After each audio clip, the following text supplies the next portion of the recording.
What's up, Dealy Gang? Dealy Kamel here, and if you saw the other video, you already know. Big ban list, big selection box, a whole bunch of stuff. It's a celebration campaign, so let's get into it, man. Let's not waste any time. Skill rebalancing.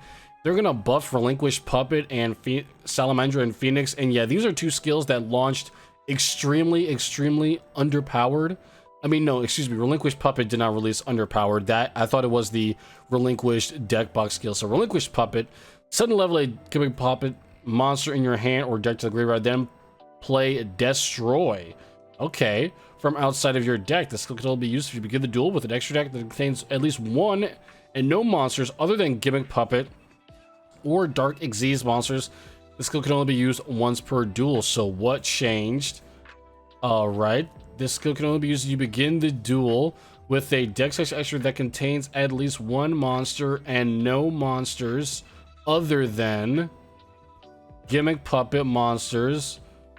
Then other than Gimmick Puppet or Dark Xyz monsters. Okay, so this is lessening the restrictions from dark numbers to Dark Xyz, right? So something that we could only use before is we could only use really Xenophon the Sky Prison and number 45 zombie guy, the negator dude, Zombie Stein. Those were some of the cards we were only locked to dark numbers.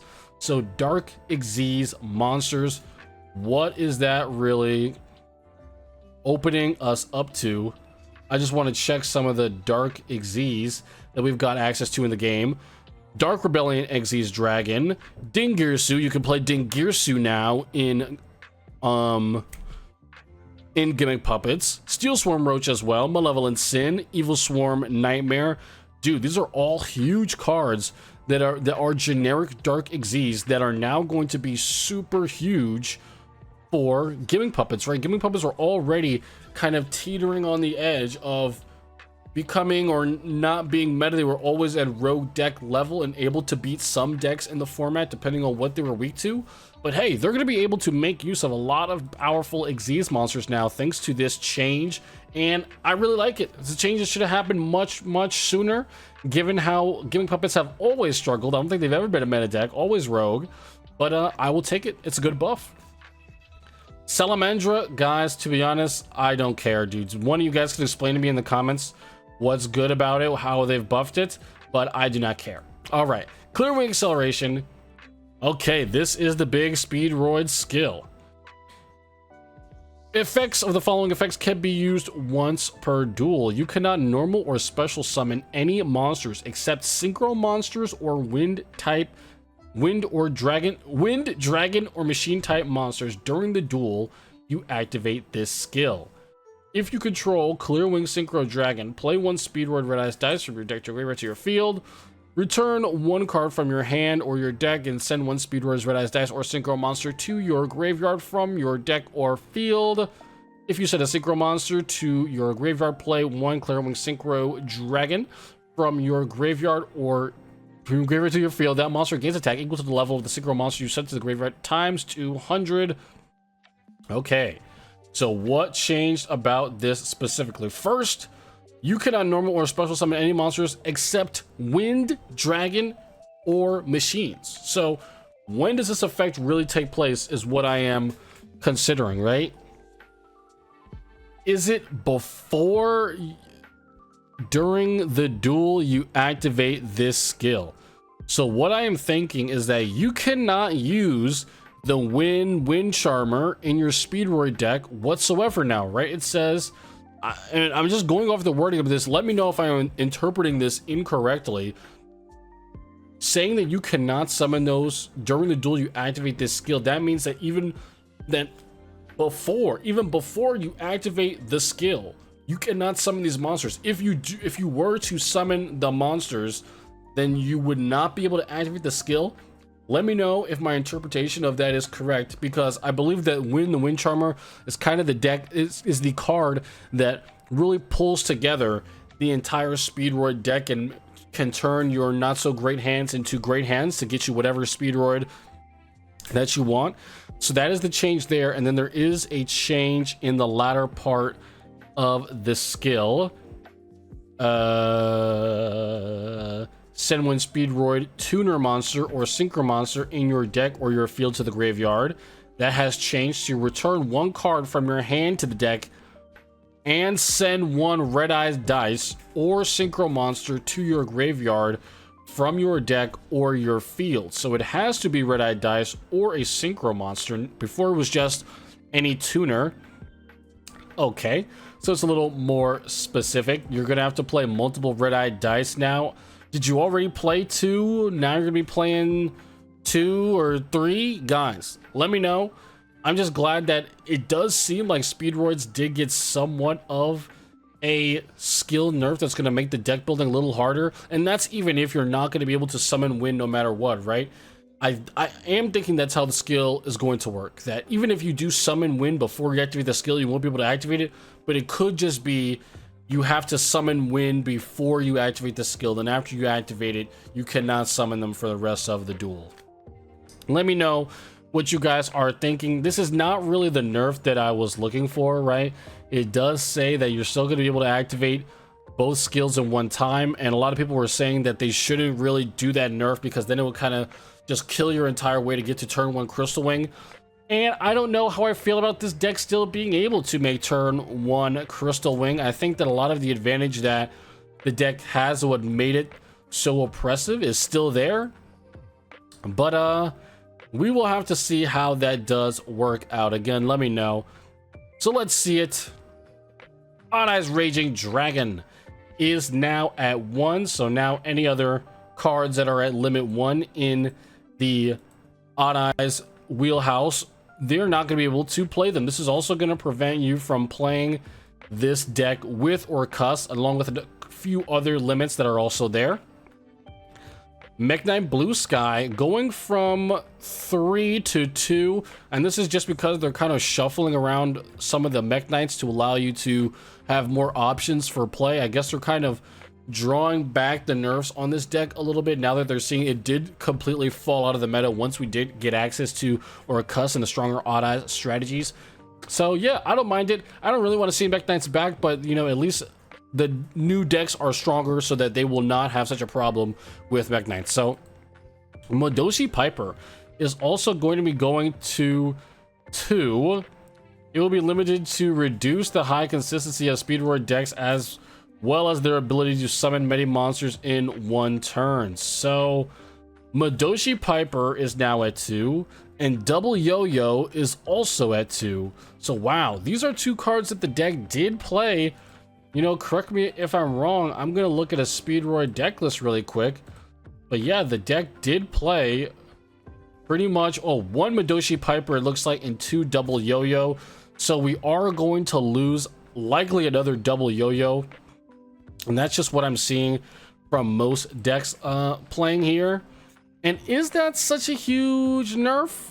I don't think so. I don't think it's such a huge nerf. Of course, we're going to be losing another Double Yo-Yo just because of how good this card is. How many copies of Mudoshi Piper? We have 3 copies of the card total in Duel Links, but now you can only play 2. So I guess people playing it at 1 before, they figured that they wouldn't be able to get around this consistency nerf any other way except if they put this and Double Yo-Yo at the same limit, which I think is good. I think any cards that they remove from the Speedroid toolbox is good. However, is it enough? I don't think so. The skill is now going to cause you to run more red-eye dice as well, since you're going to be forced to send one of them to the deck or graveyard to activate the second part of the skill. But I don't know. These are not the nerfs I wanted to see from this deck. It is very oppressive and turns off the effects of so many decks by default, and I feel like every time they're just hitting them with these small little consistency nerfs. It's like, why is Speedroid not getting the treatment that some other decks get when they just get absolutely demolished after 1 or 2 ban lists? So let me know what you think about the Speedroid changes. I'm not so hype about them. I don't care about Burning Abyss, guys. Burning Abyss is Burning Abyss. It's whatever, dude. I could not care less, to be honest. Orcust Nightmare getting put to 2 is a pretty big deal. So let's talk about it. Orcust Nightmare going to 2. There's nothing else really in the Orcust deck that really has cards at 2. So what does this do? I'm just trying to think. You don't really play. Do you play 3 Nightmare? You probably only play 2 Nightmare anyway, right? I don't think that you play 3 anyway, so I don't know. The Nightmare nerf is kind of strange at 2 all on its own. I think this is something you could totally get around. And like I said before, I have to keep in mind, we don't really use limited 2 cards in Duel Links like that anymore in most decks. They moved it to kind of an archetypal thing. Indigo Eclipse going to go to 2 along with Mekk-Knight Blue Sky, so very interesting. You're only going to be able to play pretty much 1 copy of each of these cards. You do use pretty much both of them if you want to be consistently summoning Mekk-Knights, so that's interesting. Going to 3, we have Orcust Harp Harbor, and this is a big nerf, man. This is going to permanently seal the deck off from limit 3 traps, and it's going to prevent this deck from being used with Odd Eyes or any other engine that has limit 3 cards. I believe Farfa was at 3, right? Was it at 3 or was Farfa at 1? Let me check real quick, because so Farfa was at 1 and now it is at 2. So Burning Abyss is another engine that you have to keep track of when you look at Orcust, and I guess that's why Nightmare did go to 2, right? Because they're thinking that, you know, people are just gonna go down the chain of the best decks to pair with Orcust, and Burning Abyss is gonna be next up on the list now that Odd Eyes is really taken care of. And you know, now you can no longer play a card like Charge the Light Brigade in your pure Orcust deck, so you're gonna really need another strong draw engine. And something to keep in mind, you know,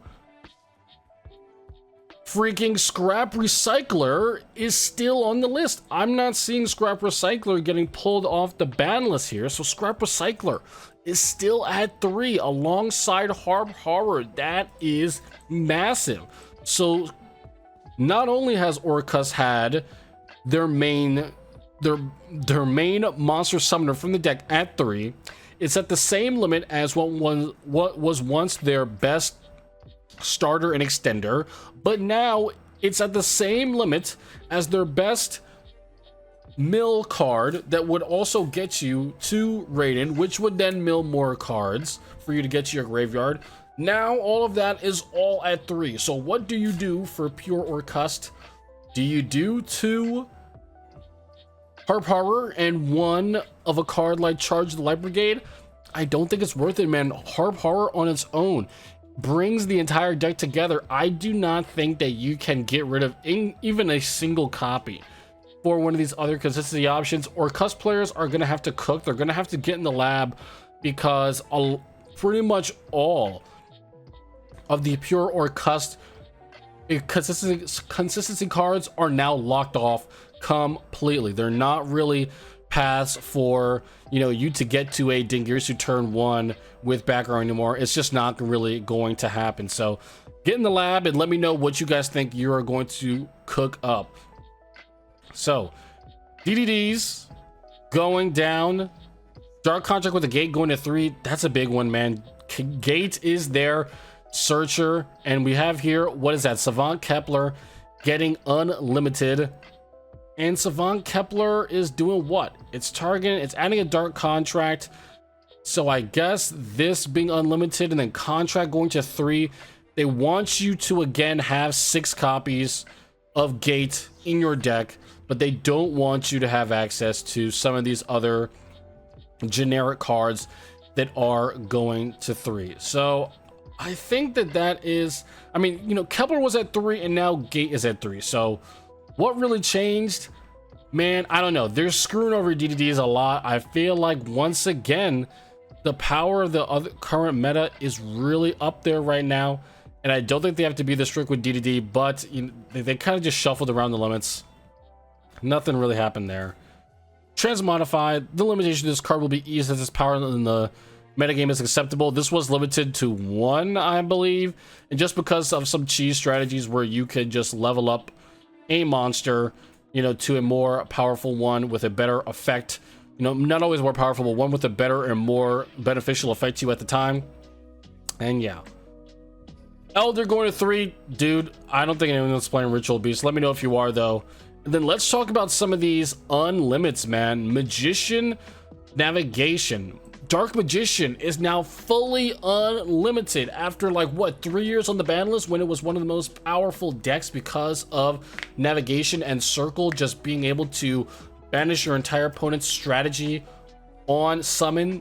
Boom. This is absolutely great. And with the new support that Dark Magician has, I think they have a great chance of actually being a meta contender.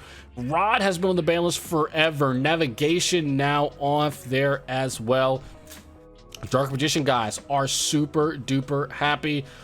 But what do you think Dark Magician are going to be able to do in this meta, right? Banishing is a really good form of removal when a lot of cards are getting destruction protection, but now people are running cards like Forbidden Lance in greater capacity as well, and Lance is going to be able to get around the circle banishing. So let me know what you think, but Dark Magician getting unlimited, that's huge. Ritual Beast, I guess they're back, whatever, who cares. Goki are now also completely unlimited. I guess Konami have determined that, you know, the power level of the deck is just no longer really there, and as such it can be unlimited. And I very much like the fact that Konami is unlimiting a deck that, you know, just earlier in the format was on top. It was on top when Master Ogre was released to the game. Goki was the best deck. Now, after it got nerfed because it was too much of a problem to allow for new strategies to come in, it is once again being unlimited. I think this is great, and they should try to do this faster and more often, right? We kind of see it with Mekk-Knights as well, how they're kind of trying to ease them back into the meta. With Gokis, they've been doing it for the last couple ban lists, and I guess this was the third and final one where they were just like, okay, they can have Gokis back. So very nice. Full Metal Foes Fusion, and this is really good, man. I know Metal Foe players are really happy. Metal Foes fell out of the meta pretty much right around the time of the Infernoid meta, right? I think that was the last time I really remember seeing them at the top of the meta. Full Metal Foes Fusion, man. Quick play Fusion, it's unlimited. We got that new Pendulum card from the selection box as well. Maybe they're going to use that. Hey man, Metal Foes players are eating swell right now. Tuning also going to be unlimited, and Synchrons did get hit extremely hard only days after they were a top deck in the KC Cup. The deck was absolutely butchered, nerfing several Synchro monsters, the Crocodragon, Tatsunoko, Tuning, all of these cards getting hit for that one deck, and they feel that Tuning can get unlimited now, and it's okay. The new variant of Synchrons that we see now is the Ursarctic Synchron variant, and Tuning being allowed back into that deck in full capacity is going to be very nice. So yeah, Moray of Greed. Was it a part of that deck? I don't know, but it was part of Mermail Atlanteans, and they got nerfed kind of hard, kind of unnecessarily earlier this year. I hope we see them back now that Moray of Greed is free. Dark Armed Dragon. Ooh, let's talk about it, man. Dark Armed Dragon kind of did come from the selection box initially, and now it has just newly released in Zillion Thunder. And I kind of like this, how, you know, Konami, after observing a card as a selection box exclusive, once it is fully released and the strategies around which make it good in the game have come to the forefront, you know, the whole Armed Dragon skill deck in Zillion Thunder, they now notice that, hey, this card is not breaking the deck. The deck is still really weak, it being one of the only decks that can consistently summon this card. Let's allow the deck to play Limit 3 traps. This is a great change, I think. I think it's going to make Armed Dragon much stronger. So I'm very glad to see this change. This is a good unnerf. Liquid Soldier. Woo! This is a good one, man. Any hero cards off the ban list is always a good change. Now, the most dominant hero deck that we're playing at the moment is Destiny Heroes. And right now, we were pretty much only playing 2 Liquid Soldier in the deck because we weren't using any limit 2 cards. I should say semi-limited. We weren't using any semi-limited cards within the deck list. So this going to 3 is really just going to add another Liquid Soldier to the deck. And Liquid Soldier, of course, is just good for that draw 2, discard 1 at the end of your combo. A lot more people are playing 30 card versions of the Destiny Hero deck so that they can have the Miracle Fusion option to also go into Elemental Hero Sunrise. And you know, Sunrise works really well with Liquid Soldier. So pretty nice. I was hearing some people talk about it, saying that the 3rd copy is just really win more in Destiny Heroes, and I kind of have to agree. I don't think it changes things so much for the deck as it just gives you more consistent availability to that play. Of course, you know, later in the duel you can use Liquid Soldier for its normal summon effect to target a level 4 or lower hero monster in your graveyard and special summon it, but everyone's really using it for that draw 2 effect. So in Elemental Heroes, I mean, this is gonna be massive, right? This consistency card that they made so much use of before is now just free, and you can play it at 3 in that deck, so it's going to make Elemental Heroes much better, although they are the less powerful version right now. So let me know what you think about Liquid Soldier, but I think this is a good change, really good change. Inasichi off the list, absolutely massive. Card couriers are finally free, man. I know a lot of people were waiting for this moment forever. Card couriers are finally free after their sins 4 years ago. And yeah, I think it's been way overdue. So congrats, card courier stands. You've earned it. Volaferniki is getting unlimited because Raging Dragon is now unlimited, and they have a better card to really put in the space to separate Odd Eyes from Orcust. Volaferniki was not getting the job done. Now Raging Dragon will definitely get it done. Aloof Lupine! Big in Thunder Dragons in the day, Big in Metaphys was limited for a long time, and finally these decks are going to have their main consistency option ready and unlimited once again. I don't really like those decks, but whatever. I know people who have been playing those, especially Metaphys, hate Metaphys, but there are Metaphys enjoyers, and they've been waiting for this card forever to be unlimited. And yeah, I really think that that's how Konami should really be going about these ban lists. Just trying to free up other things. Since the format is in such a defined and powerful space, there's really no business for a lot of these cards being on the ban list. And I'm glad where this was one where they unlimited so many cards. You know, 4, 5, 6, 7, 8, 9, 10, 11, 12, 13 cards were unlimited on this ban list, and even more had their limits lessened, right? So I think that is an absolute W ban list. Really good. Guys, let me know what you think about this post-Worlds ban list. I think it hits the meta in very good places, right? Odd Eyes Orcust was an absolute monster, oppressive monster in the meta. While the Odd Eyes deck directly did not get weaker, you will not be able to play with Orcust. You're probably going to want to be playing it with the Magistus version that we saw during Worlds. And I think that this deck is officially not going to be so much of a huge problem. And I think that other decks in the meta are going to be able to compete with it.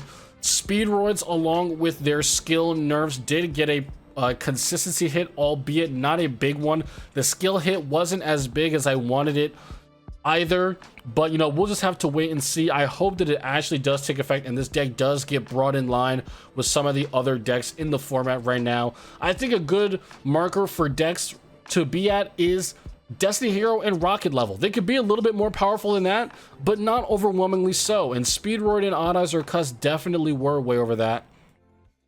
As for the Orcust nerfs, I think they made a very smart decision in trying to remove some of the current cards that Orcust have kind of just tried to weasel in to make up for their loss in other archetypes that they would once use and their consistency options. So this is very good, forcing people to think a little bit more about the cards that they will use as an engine for this deck. And I think, you know, it's a good nerf, and it's gonna do very good at knocking pure Orcust out of the meta, at least until people find a way to substitute the consistency that they lost. Mekk-Knights, I don't really care, dude, but as long as they don't really become a problem, then they'll be fine. Burning Abyss, it's whatever, dude. DDD getting limited, It's whatever. They just got their limits switched around. One thing I think this ban list does show very well is that Konami did pay attention a lot at Worlds. They paid attention a ton at Worlds to what is very strong. And these changes, I feel like they were made almost 100% with the player data that they got from Worlds. Pretty much any deck that didn't see play at Worlds got unlimited completely, and those that did win overwhelmingly so or were played overwhelmingly so at Worlds have been hit in some way, shape, or form. So I do think that this is a very good ban list, one of the best that we've gotten in a long time, and I can't wait to see how it plays out when we hopefully get those new cards when the new world releases. Of course, we're going to be getting Rush Duel, but hopefully we get some new dueling stuff as well. So guys, let me know what you think. Long video, but a very long ban list. So guys, peace out, and I'll see you around.